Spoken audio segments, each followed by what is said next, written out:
Spear! Oh, Roman Reigns is the one! Wow, right? Those frantic, electrifying words perfectly capture the absolute chaos of Roman Reigns overcoming impossible odds to capture the WWE World Heavyweight Championship. That explosive moment, it literally sets the perfect stage for what we're digging into today. We are going to track one of the absolute best character arcs in modern entertainment history, pulled straight out of his most iconic Monday Night Raw moments. So, let's dive right into this explainer and trace exactly how Roman transformed from this resilient, fighting champion that everyone loved into the undisputed, ruthless boss of WWE. You know, this isn't just some timeline of matches. It's actually a masterclass in character evolution and audience psychology. We're going to look at the exact promos, the wild brawls, and those pivotal moments that defined every single era of his career. We're dropping right into the action here to answer the ultimate question of this whole arc. How exactly did a guy who fought so desperately for the fans' approval morph into a literal mob boss who demands your acknowledgement through pure fear? To figure that out, we've got to explore the incredible highs, the heartbreaking real-life lows, and the sheer chaos of his journey. All right, Section 1, Championships and the Shield. Let's get into it.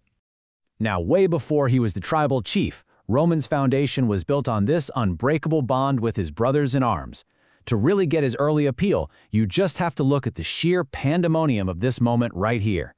The Miz felt totally untouchable as the Intercontinental Champion alongside Sheamus and Cesaro. But then, the surreal happens.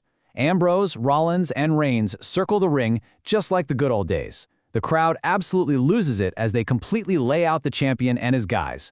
It was this massive, incredible wave of nostalgia that deeply, deeply endeared Roman to the fans. And honestly, this brilliantly illustrates the whole chaotic, against-all-odds formula that defined his early title pursuits. I mean, when Sheamus and Cesaro, the Bar, tried to interfere, Rollins and Ambrose just stormed the ring to completely neutralize them. And with the playing field cleared out, Reigns locked right in on a distracted Miz, hit a devastating spear, and grabbed the win. This wasn't just another victory, you guys. It completed his grand slam. It absolutely cemented his status as a relentless, fighting hero. Moving on to Section 2, the Big Dog returns. Okay, stepping away from the championships for just a second, we hit the true emotional core of this whole evolution. This is where the storyline totally blurred with his very real, terrifying battle against leukemia. Coming back to just an incredibly supportive crowd, Roman literally stripped away the character. He looked right at the audience and said, "We didn't just swing for the fences, man. We hit a home run. I'm in remission, y'all. The big dog is back." I mean, the raw emotion in that arena, it forged this profound real-world connection between Roman and the audience that went way, way beyond wrestling.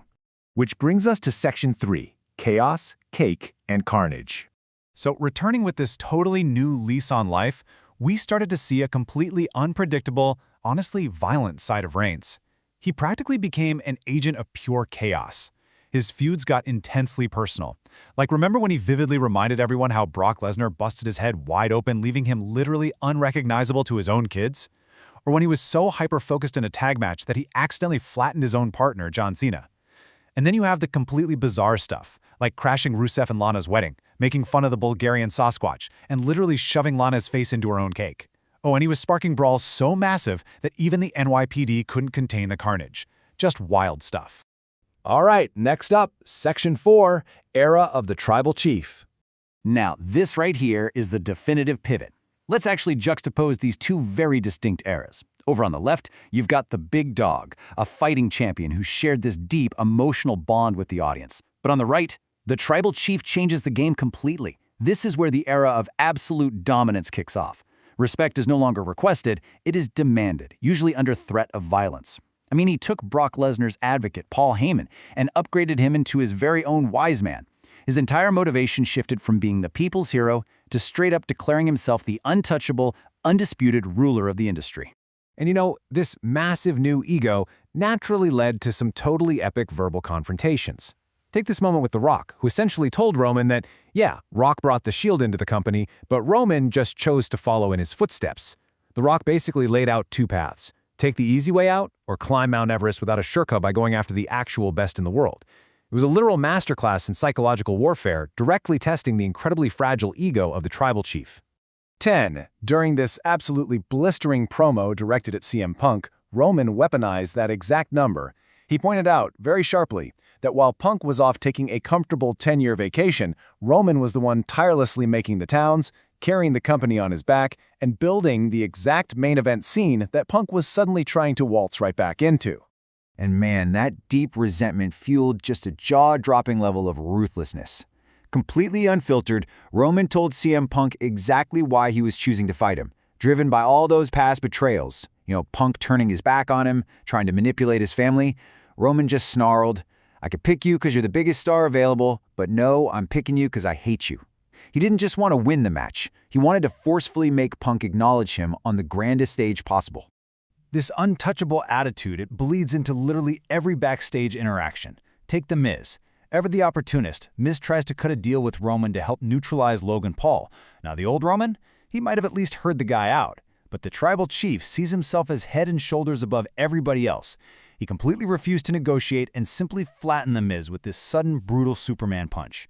To Roman, just a suggestion that he needed help was a total insult. This brings us to Section 5, Vengeance and the Bloodline. So this entire character evolution really peaks when Roman starts handling historical threats with just pure ruthless aggression.